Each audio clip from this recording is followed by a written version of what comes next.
Panapokuwa hakuna utii wa viongozi katika maeneo ya kazi, hapo haiwezi kazi ikafanyika. Kwa hivyo nawashukuru watoa mada wetu kwa kutuelezea, wametumia muda mfupi dakika 20, lakini hoja zao za kina ni matumaini yangu kwamba sote tumefahamu na hatuhitaji kuyasema zaidi. Na fitina, majungu kwenye maeneo yetu ya kazi, tusipojiambia wenyewe watatokea watu watuambie. Mimi ningependa tuambizane sisi wenyewe. Majungu na fitina zimekithiri katika maeneo yetu ya kazi.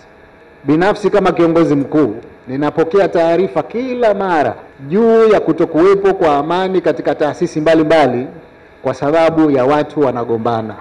Kwa hivyo mimi ningependa kusema kwamba tuhakikishe kwamba kuna utii wa viongozi katika maeneo ya kazi, lakini vile vile tuhakikishe kwamba tunaondokana na tabia hizi za fitina, za majungu katika maeneo yetu ya kazi. Kanuni ya Bwana Mtume inasema mwenye kumtii kiongozi kanitii, mwenye kumuasi kiongozi kaniasi. Na Qur'ani inasema ukimuasi Allah na mtume wake mafikio yako ni moto wa Jahannam. Leo imekuwa uongozi kinyang'anyiro mpaka watu kupotezeana damu. Nani anafurahia hayo? Yuko mtu anayefurahia kuwa zipotee damu ili yeye apate uongozi? Wewe utakuwa si binadamu. Kwa hiyo tumsaidie mheshimiwa, tunaelekea pahali pazito hapo mbele.